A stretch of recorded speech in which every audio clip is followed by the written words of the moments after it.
I'd like to call this meeting to order.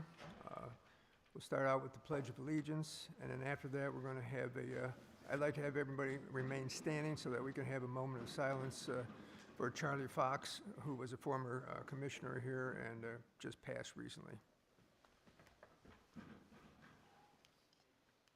Pledge allegiance to the flag of the United States of America and to the republic for which it stands, one nation, under God, indivisible, with liberty and justice for all.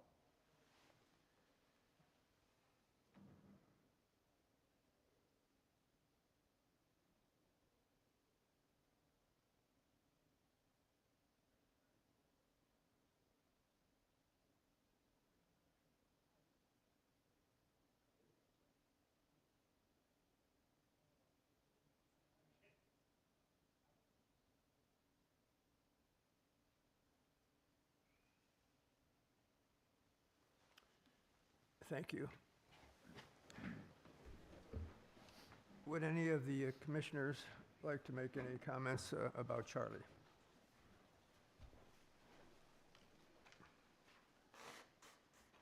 Mr. President, I'd like to say a word. Charlie was quite an outstanding man.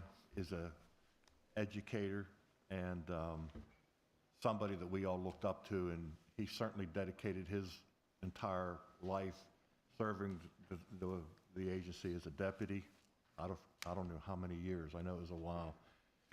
And then most recently as commissioner. And Charlie was great to work with. He was a gentleman, and he knew he was getting into his elderly years and rounding third and headed for home. And Charlie had quite a collection of firearms and other paraphernalia. And every meeting, he made an effort to go around and ask everybody that might be interested in his firearms that he had. And if they showed an interest, Charlie didn't bat an eye. He sold it to them at a fair price. And actually, some of the sales that Charlie made to some of our employees, the condition was that the money went to the museum at Middle Creek. And some of our employees paid an exorbitant price for some of those firearms through Charlie so that the maximum dollars could go to the museum.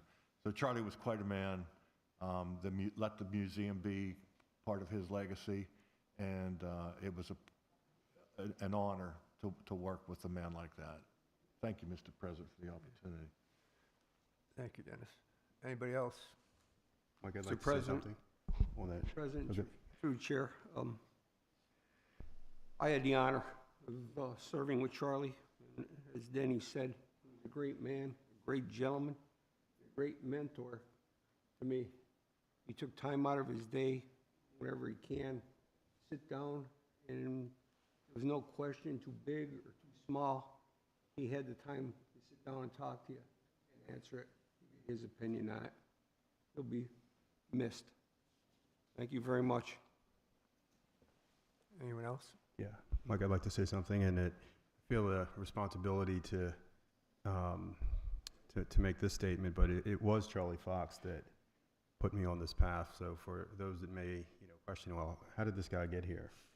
It was actually from an hour-long plus discussion I had with Charlie in 2016 at the Stone Valley Recreation Center. It was actually right at the start of I believe the Bucktail School that the Wildlife Leadership Academy was hosting, and I was just really moved by Charlie. And Brian, I believe the next day or that night, Charlie gave you my number, and it took you a little while to catch up to me, being in the middle of our training activities. But I feel a responsibility to carry on Charlie's legacy. I mean, he was just a wonderful person, and he's the one that opened up this door for me to be here at the table. So just forever thank you to Charlie. Anybody else? I'd like to say that it was a great honor and a pleasure to serve with Charlie, and he'll sorely be missed. So, thank you.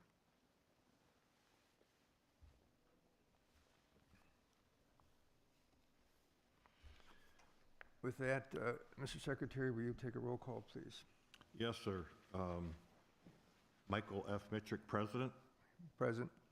Krista Schnipp Geiger, Vice President. Present. Dennis Fredericks, President. Alan DeMarco. Present. Scott Forador, I believe is. Present.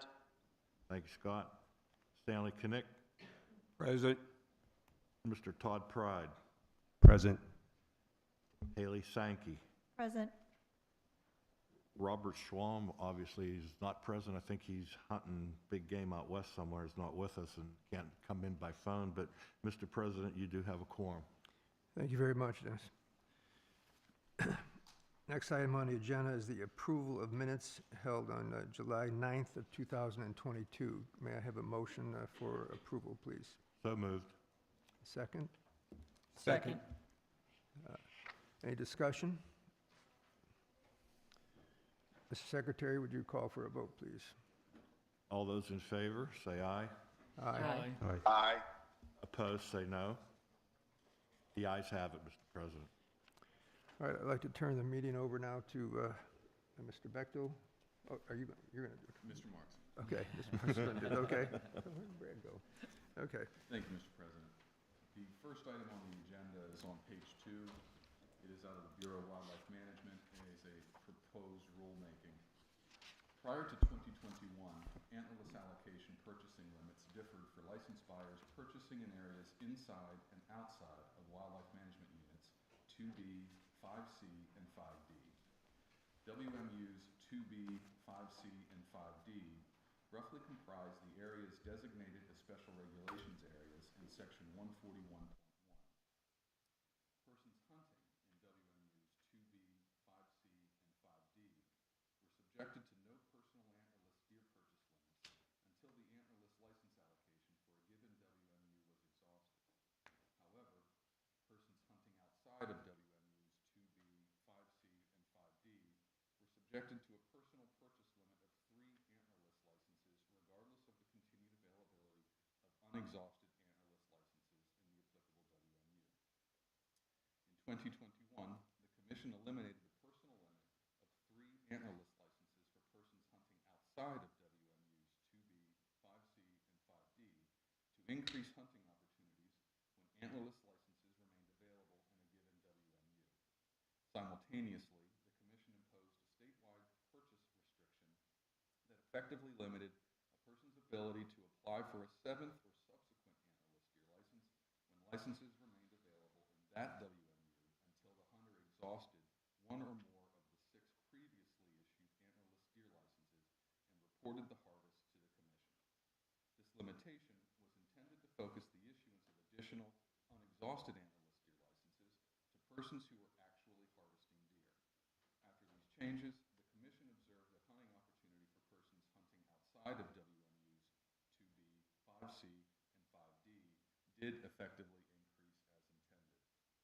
However, the Commission also observed that hunting opportunity for persons hunting within WMUs 2B, 5C, and 5D was subjected to an unanticipated reduction. This reduction appears to be caused by the fact that hunters cannot effectively access their local or preferred county treasurer's office to purchase additional antlerless licenses over the counter outside of normal business hours, such as on the weekends when their hunting activities are actually occurring. The Commission is now proposing to amend section 143.52 to remove the text limiting the number of antlerless licenses that can be purchased by an applicant once unlimited over-the-counter antlerless license sales begin on the 2nd Monday in September. This change will maintain a consistent statewide standard for applying for antlerless deer licenses, but it will also remove the incompatible throttle on the number of licenses that can be purchased and held by an individual hunter that is caused by the current antlerless license issuance process limitations. The Commission has determined that there are no significant biological concerns with this change. The amendments to section 143.52 will not take effect until for the 2023-2024 license year. The proposed changes can be found on page 3 of your agenda.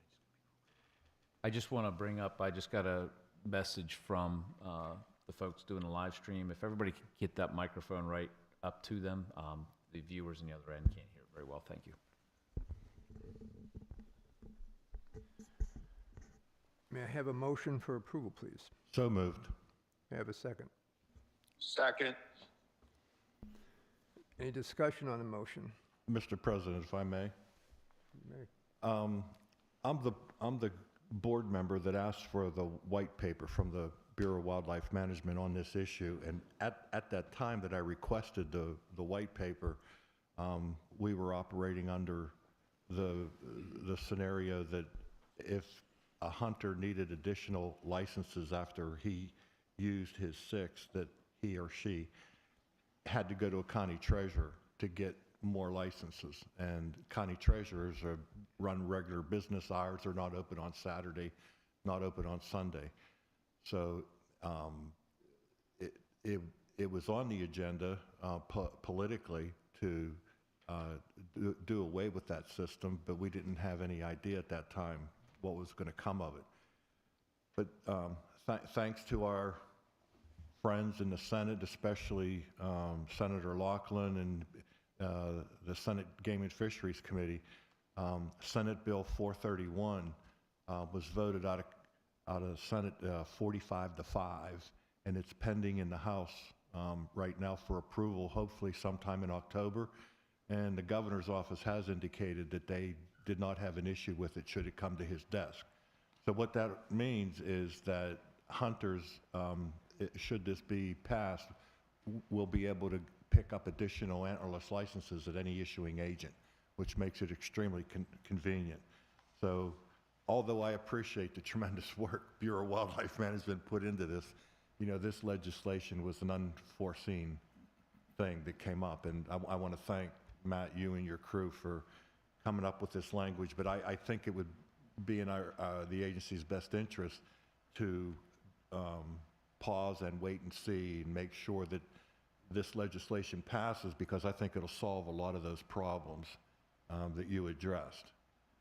Yes, sir, it would, but this would still allow that no limit for the number of tags statewide as well. So that is a little bit of a change from what we had 2 years ago. It's a little bit of a change, but yes, sir. Yeah, but at this time, Mr. President, I'd like to move that we table this issue until we see the outcome of that legislation. And, you know, being tabled, and depending on how the new system works, we could stick with the plan that the Bureau of Wildlife Management put together if we need to. So that's an official move on my part to table this. And I'll second that. Any discussion on the motion to table this? Mr. Secretary, would you then call for a vote, please? All those in favor of tabling this issue signify by saying aye. Aye. Aye. All those opposed say no. The ayes have it, Mr. President. Thank you very much. The next item on the agenda also comes from the Bureau of Wildlife Management, a proposed rulemaking. Section 147.701 currently states that a permitted person taking a bobcat or fisher shall report the harvest to the commission within 48 hours of the taking by a means specified by the director. This section also states that a permitted person taking an otter shall report the harvest to the commission within 24 hours of the taking by a means specified by the director. When otter trapping was open for the 2015-2016 license year, the commission decided to require trappers to report their harvest within 24 hours to allow game wardens to inspect the animal to confirm it was taken during the season. In 2022, after the 7th year of otter trapping, the season has increased from only 2 open wildlife management units and a 3-day season to 5 open WMUs and an 8-day season. With these expanding opportunities, the Commission's concern with fur bears harvesting early and reporting during the season have diminished. Furthermore, reporting otter harvests within 48 hours of harvest is now considered acceptable, especially in light of the confusion shared by many fur takers that was caused by the differing reporting periods. The Commission is proposing to amend Section 147.701 to create a universal reporting period of 48 hours for bobcat, fisher, and otter harvests. The amendments to Section 147.701 will not take effect until the 2023-2024 license year. For the 2022-2023 license year, otter reporting will be taken by Huntfish PA, the same method used for reporting bobcat and fisher harvests, and sightings tags will be mailed in a similar manner to bobcat sightings tags. The text can be found on pages 4 and 5 of your agenda. May I have a motion for approval, please? So moved. Second. Any discussion on the motion? Mr. Secretary, would you call for a vote, please? All those in favor signify by saying aye. Aye. Aye. All those opposed signify by no. The ayes have it, Mr. President. Thank you. The next item on the agenda also comes from the Bureau of Wildlife Management. Currently, Section 141.6 states that it is unlawful to use body gripping traps with the spread larger than 6.5 inches by 6.5 inches for a fur bearer except beaver. The agency has allowed body gripping traps to be used for otter trapping since the creation of the season, but only up to the 6.5 inches by 6.5 inch size. The Commission is proposing to amend Section 141.6 to allow the use of body gripping traps with a spread larger than 6.5 inches by 6.5 inches for river otters as well. The Commission has determined that there are no significant biological concerns with this change. The text can be found on page 6 of your agenda. Motion for approval? So moved. Second. Discussion on the motion? Mr. Secretary, please call for a vote. All those in favor signify by saying aye. Aye. All those opposed say no. The ayes have it, Mr. President. Thank you. The next item on your agenda is on page 7, also out of the Bureau of Wildlife Management.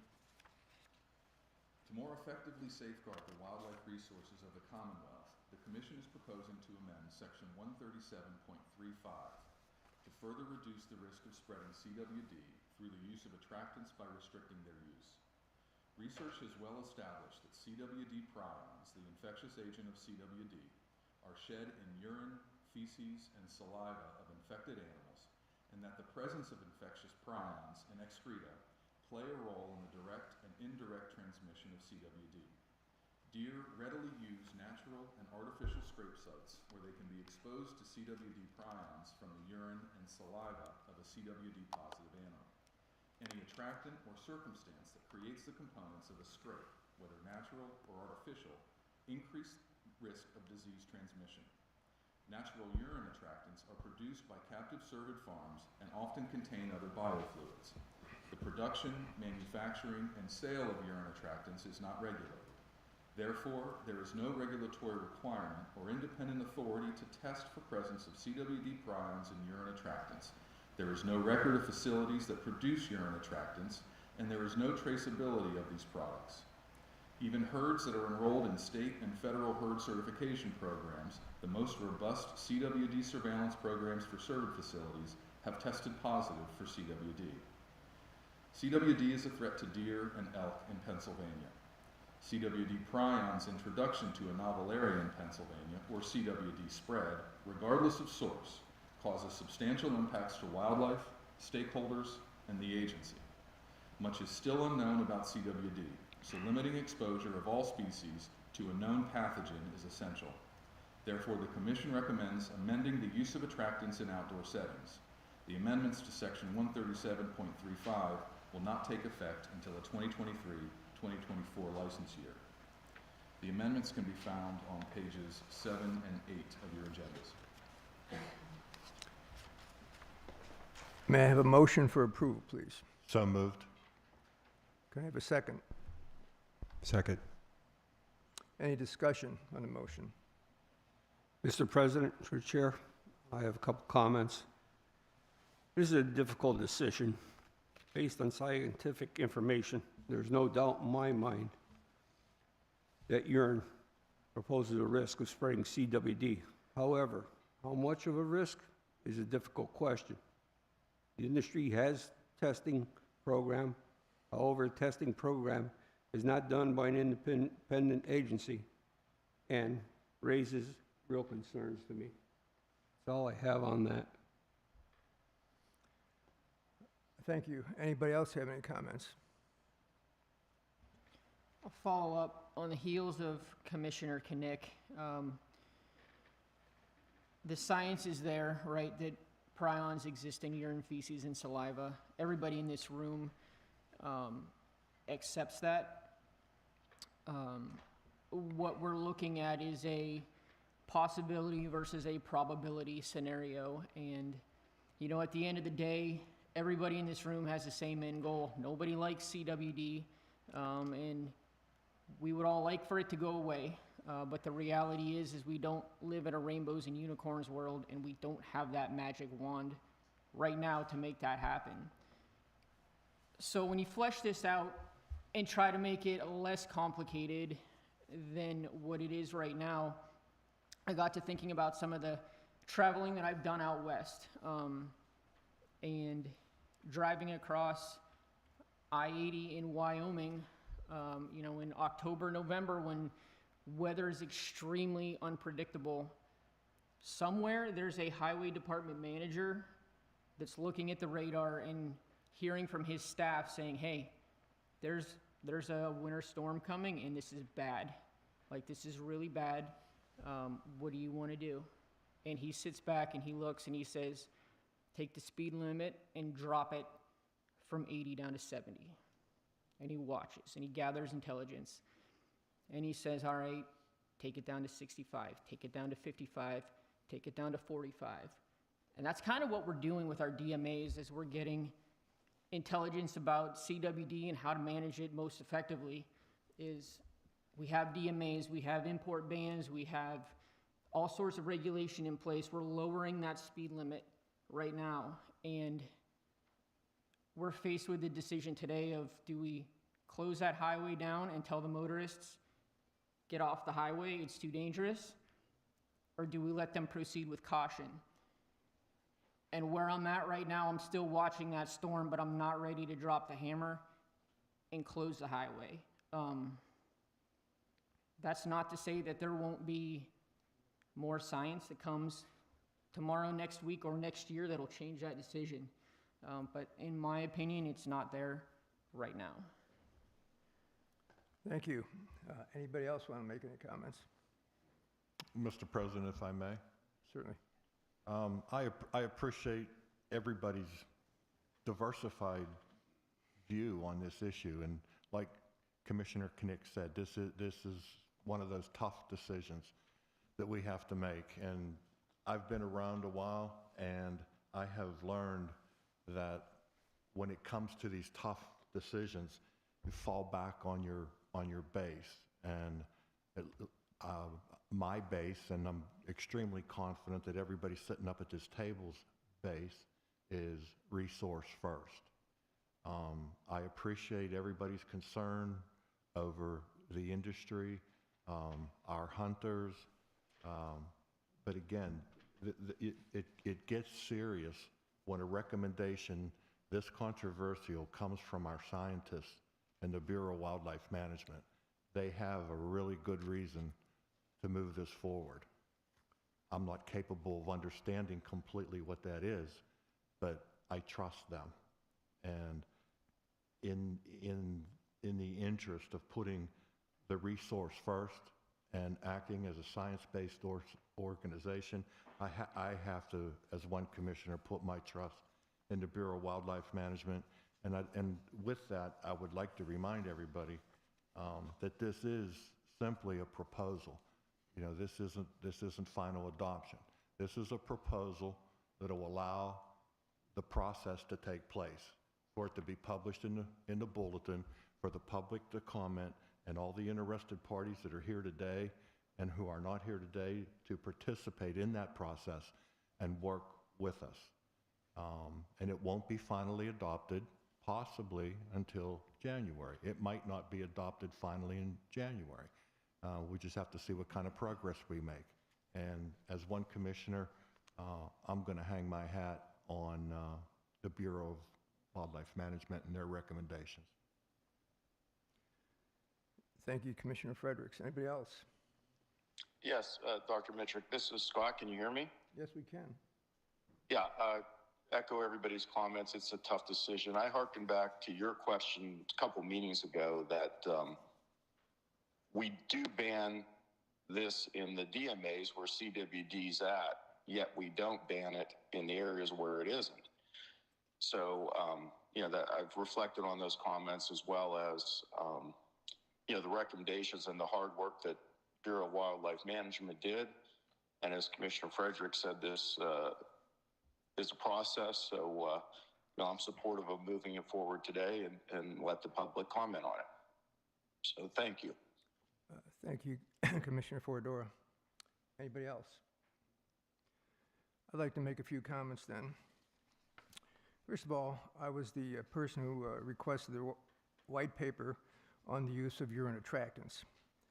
This was in response to a request by a producer of urine attractants who wanted to know if we would consider allowing the use of the attractants in DMAs where they're already banned. His concern was that if the DMAs keep expanding, the legal use of attractants would be diminished. The white paper was produced by our staff after extensive research citing numerous scientific studies. It was quite revealing and left me with only one reasonable conclusion. Some facts about CWD that we all already know. CWD is always fatal to deer. Once prions, the infectious agents of CWD, are on the landscape, they can remain there and be infectious for long periods of time, even greater than 5 years. Once a case of CWD occurs in a new area, a DMA is established. A DMA is a very, very expensive proposition for the Pennsylvania Game Commission. To set one up and manage it will cost hundreds of thousands of dollars, perhaps up to $1 million. Currently, we have very few options in trying to prevent and slow down the spread of this terrible disease.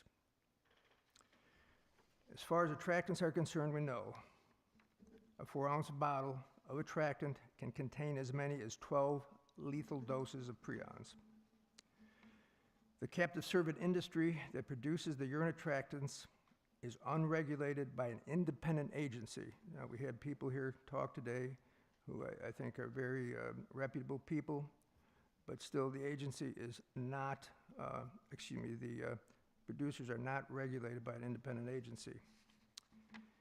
Even in certified herds of captive cervids, CWD has still been found.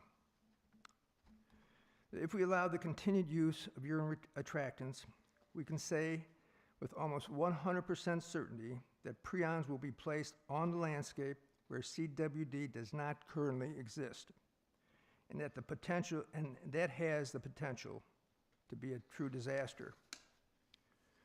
I feel a reasonable analogy is placing landmines in our precious habitat that the Pennsylvania Game Commission is sworn to protect.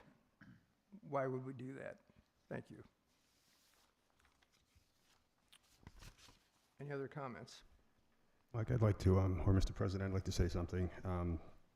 Being the newest member here, could be a perspective that maybe I don't have any knowledge of this issue, but I've been studying this issue for 6+ years. And one of the first conversations I had on this issue, and outside of my role here running a training operation in fishing, birding, hunting, conservation activities, this is core to the work that I do, and a big part of the environments that we work in are funded by license-paying hunters pursuing white-tailed deer, which I think represents over 80% of the commission's revenue. And so from that conversation 6+ years ago with a former deer biologist for the Game Commission and then a number of other scientists, I asked him the question, where do you think this is going with CWD? And he said, Todd, it's never going away. And I asked the question, well, where did it start? And he said, captive farms. and digging into the science and the folding of proteins that happens from the start of this and the creation of it. And then fast forward to recently in some of the conversations around the urine attractants, and I asked the question, are all the urine attractants coming from captive farms? And the answer was yes. So following up on my fellow commissioner, Denny Fredericks, I think it's important that we focus on the science, we focus on the future generations, and we have information that is pretty clear to us. And so I feel it's important for us to support the staff and what they've given to us, all the research that's been done. And I think, all of us have done, our own research and more than it supports, I think, the decisions that we're going to make. So I just wanted to share that because I think it's extremely important of what's in front of us, and to the point that what we decide on today, we'll revisit this again in the way that it happens in January. So thank you. Thank you, Commissioner Pride. Anyone else like to make a comment? With that, Secretary Fredericks, would you call for vote? And I would suggest that we have a roll call for the vote. Did I understand you that you have a request for roll call vote? Correct. Okay. Mike Mitrick, I would say yes, I agree. Kristen Schnepp-Geiger, No. Dennis Fredericks, yes. Alan DeMarco, No. Scott Forador, Yes. Stanley Kinnick, No. Todd Pride, Yes. Haley Sankey, No.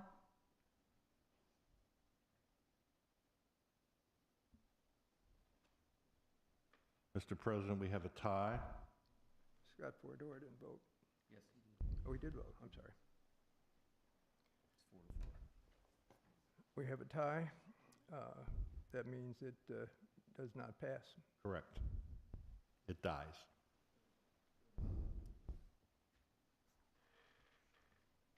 Can be brought up again. So just want to let everybody know that. I'm sorry, what did you say? This Stan? can be brought up again. Yes. It's not a dead issue.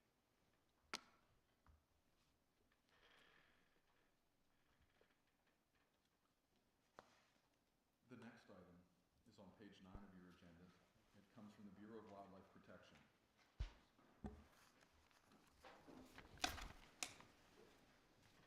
To effectively manage the wildlife resources of the Commonwealth, the Commission, at its July 9th, 2022 meeting, amended Section 131.2 to permit muzzle-loading firearms that allow a cartridge of loose or pelletized black powder or black powder substitute to be loaded from the breech, while the projectile remains loaded from the muzzle to be used as a muzzle-loading firearm. Text of the revisions can be found on page 10 of your agenda. May I have a motion for approval? So moved. Motion. So moved. Second. Any discussion on the motion? Mr. Secretary, would you call for a vote? All those in favor signify by saying aye. Aye. Aye. Aye. Opposed, no. Hearing none, motion passed. Thank you. The next item is on page 11 of your agendas. It's out of the Bureau of Wildlife Habitat Management. With the advancements being made in the use of electric marine motors and the batteries that they use, it is time to revisit our regulations relating to their use on waterways owned or controlled by the Commission. Today's electric motors are more powerful than the electric motors that existed when the regulations were created. The Commission's applicable regulations were created with the intent to allow boaters to safely use our waterways with little conflict with other users and to limit the noise and the impact gasoline motors have on the environment through gasoline spills and erosion issues. New electric motors are now offered in higher horsepower sizes than has historically been available with older, more traditional electric trolling motors. Current costs of the newer electric motors are high. While the new technology costs are usually high, those costs are expected to come down and their use and availability more prolific. In an effort to be proactive, the Commission is proposing to amend sections 131.2 and 135.41 to restrict the operation of boats propelled by electric motors on waterways owned or controlled by the Commission, slow, no-wake speed.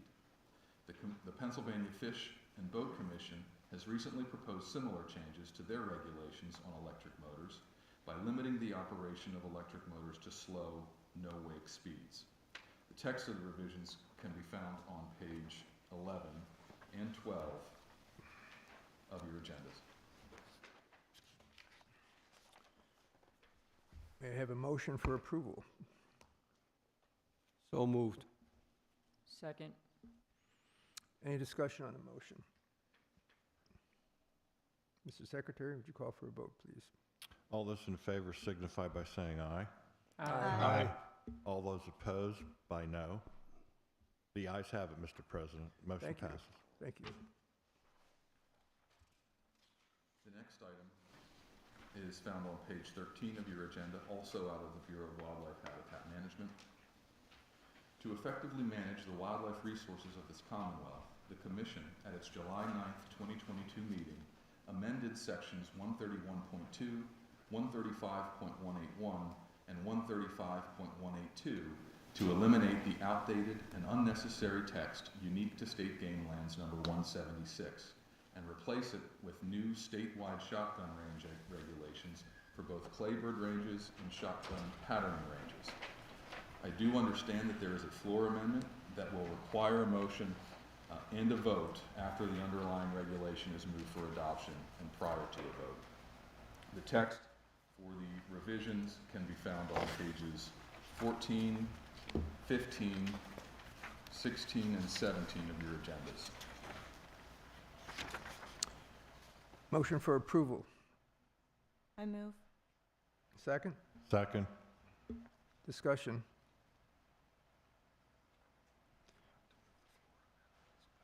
Okay. Also, we have to move the floor amendment. Can I have a motion for that? So moved. Second. Okay, all in favor of both motions? Mr. Secretary, would you call for a vote, please? Yes, sir. All those in favor of the adopted rulemaking motion, item B, and the floor amendment signify by saying aye. Aye. Those opposed, say no. The ayes have it, Mr. President. Thank you.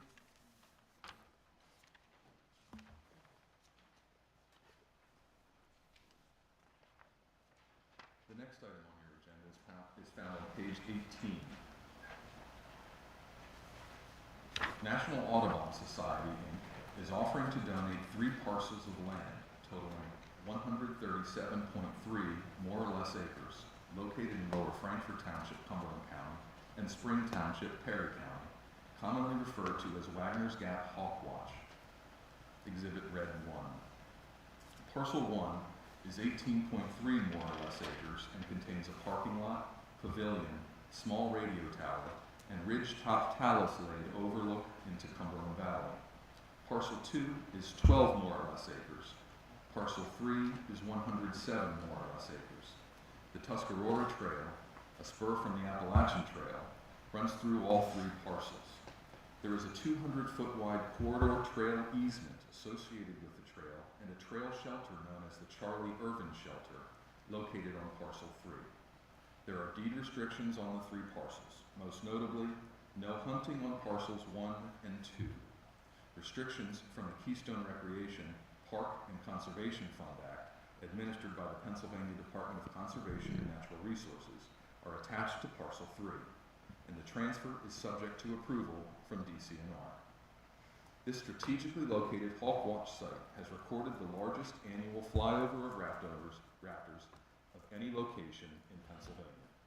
Typically, 15,000 to 30,000 raptors in a 4-month migratory period have been documented. The site is touted as the 2nd oldest hawk watch in the United States and boasts 68 years of collecting migratory bird data, showing indices of migratory bird population changes over time. Access is from State Route 74. Motion for approval? So moved. Second. Second. Any discussion on the motion? I would like some clarification, please. So this Tuscarora Trail, obviously people are overnighting on it. Is that the way I read this, that is gonna continue to be permitted? Yes, that would continue to be permitted. Great, thanks. And Mr. President, if I could add just a few words on this project here. Absolutely. Most folks might look at this and see this as being somewhat unique to many of our other land acquisitions that we do, most notably some hunting restrictions on pieces of this ground. This took a lot of effort and coordination between the regional staff, the Audubon folks, our Wildlife Management Bureau staff, our marketing and outreach staff, and our habitat management staff here. When we looked at this site, we thought, and you heard from Lisa Williams yesterday, and she had mentioned this acquisition. This is a great opportunity for the agency to highlight wildlife viewing and watching opportunities, which I think is important to a large group of our constituents. It's a special opportunity, and we've got big plans for it. So I think it's going to take us in a little bit of a new direction, and I can't say enough to the staff that all work together to make this happen. And I think it's going to be a really neat project. It's going to be a place that's visited by a lot of people. It's very close to big population centers, Harrisburg, Carlisle, York. So it's going to be a high profile spot for us. And I look forward to what the staff in the regions and the other staff in the bureaus are going to do to highlight this opportunity. I, for one, am extremely excited about this acquisition. Thank you very much for your hard work in making this happen. Any other discussion? Mr. Secretary? All those in favor of the motion signify by saying aye. Aye. Aye. All opposed with a nay. The ayes have it. The motion passes, Mr. Thank you President. very much. The next item can be found on page 22 of your agendas. Central Pennsylvania Conservancy, Inc. is offering 78 more or less acres of land in North Middleton Township, Cumberland County, adjoining and connecting 2 tracts of state game land number 230, Exhibit Red 3. The option price is $400 per acre to be paid from the game fund. Access is through existing state game lands number 230. May I have a motion for approval? So moved. Second. Any discussion on the motion? Mr. Secretary? All those in favor signify by saying aye. Aye. Opposed signify by no. The ayes have it, Mr. President. Thank you again.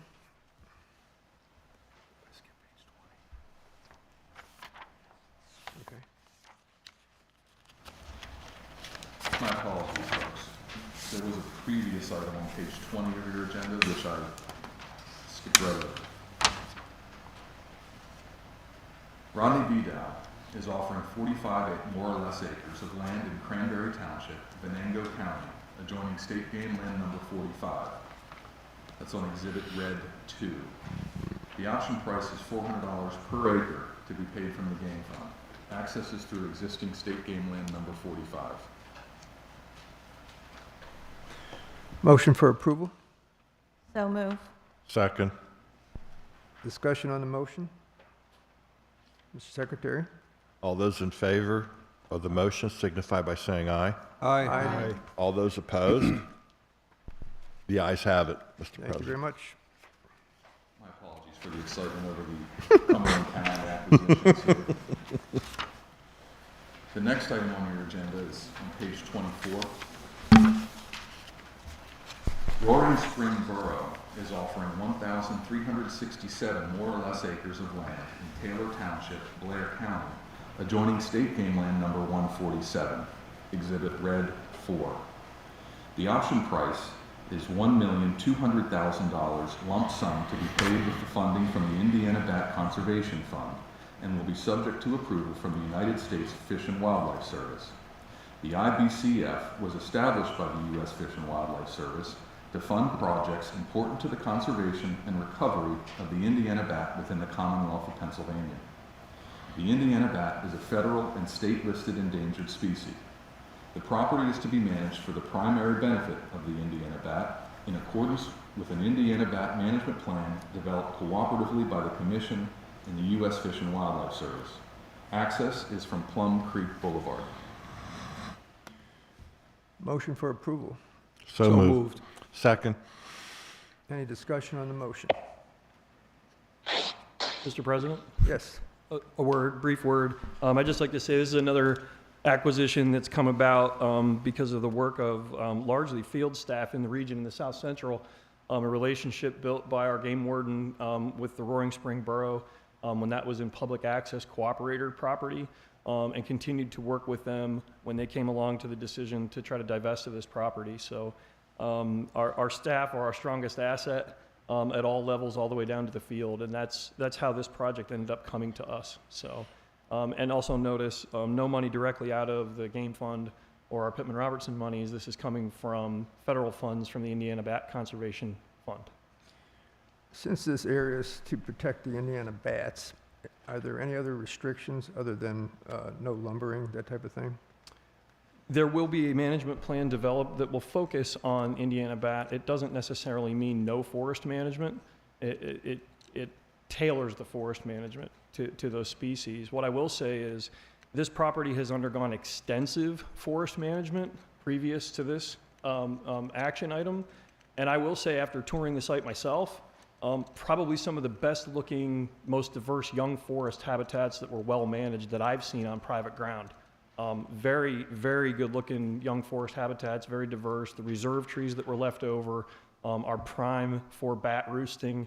They're prime for wildlife as being oak trees, mast producers. So it's been a very well managed property. And I assume that hunting will be allowed there then? Absolutely. Okay. Okay. Any other discussion? Yeah, Mr. President, if I may, it's another prime example of our staff working. You know, we had a discussion yesterday that we have about 480 species of wildlife and birds under our purview, and a very, very small fraction of those are ones that we can actually hunt. And that's where the majority of our focus goes to, is those huntable species. And this is a great example of a non-huntable species and one that's federally endangered, that we're taking some pretty serious proactive measures here in Pennsylvania and leading the charge to do another species recovery. So it's a great example of hunters and non-hunters coming together as conservationists and multi-purpose use for this land. So kudos to the region staff. This is exciting.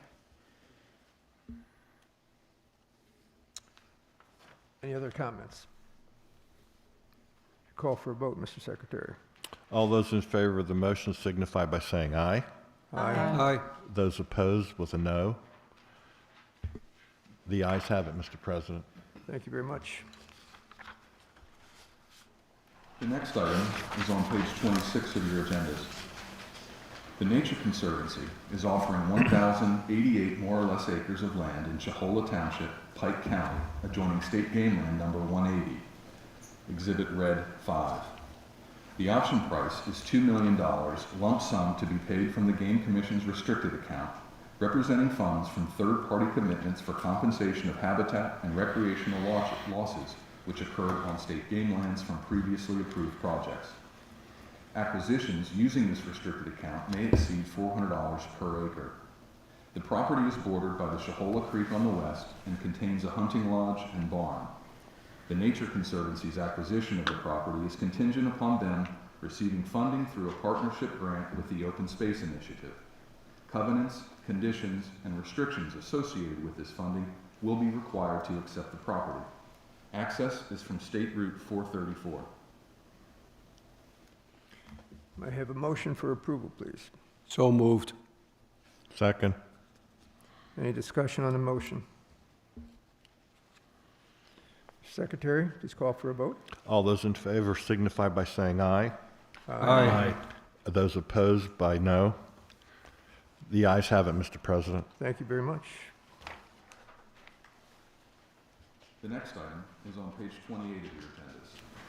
Henry Carnegie is offering 264 more or less acres of land in Ridgeway Township, Elk County, adjoining and connecting two tracts of state game land number 25, Exhibit Red 6. The option price is $340,000 lump sum to be paid from the Game Commission's restricted account, representing funds from third-party commitments for compensation of habitat and recreational losses which occurred on state game lands from previously approved projects. Acquisitions using this restricted account may exceed $400 per acre. Access is through existing state game land number 25. May I have a motion for approval, please? So move. Second? Discussion on the motion? I just would like to make a statement that I think we all can get on board with, and that's the acquisition of these lands that are adjacent to existing state game lands. Anytime we can do that and provide larger tracts of undisturbed land is a win-win. Any other discussion, comments? Mr. Secretary? All those in favor signify by saying aye. Aye. All those opposed with a no. The ayes have it, Mr. President. Thank you again. The next item is on page 30 of your agenda. The Commission offered its oil and gas ownership under portions of state game land number 36 for oil and gas development by a competitive, non-surface use bonus bid. Tract 36A-22, containing approximately 3,965 acres, is located in Overton and Franklin Townships, Bradford County, Exhibit OGM 1, and was announced for competitive bonus bid with a cost-free royalty of 20% in April 2022. The staff constructed the bid requirements to safeguard the prudent development of the Commission's oil-gas reserve and simultaneously protect the wildlife resources and recreational use of state game land number 36. Bids for this tract were opened on May 26, 2022, with Chesapeake Appalachia LLC of Oklahoma City, Oklahoma, winning the winning bonus bid of $3,000 per acre. The terms of this agreement are a paid-up, 5-year, non-surface use oil and gas agreement, a $3,000 per acre bonus payment, and a cost-free 20% royalty. Chesapeake Appalachia has the ability to unitize the Commission's oil and gas reserve by horizontal drilling with no disturbance to the game land surface. The bonus payment of approximately $11,895,000 shall be directly deposited into the game fund. Future rentals and royalties shall be deposited directly into the game fund. Oil and gas development will be regulated by the Commonwealth's oil and gas regulations and the Commission's non-surface use oil and gas development agreement. May I have a motion for approval, please? So moved. Second. Discussion on the motion. Mr. Secretary, would you please call for a vote? All those in favor signify by saying aye. Aye. All those opposed with a no. The ayes have it, Mr. President. Thank you very much.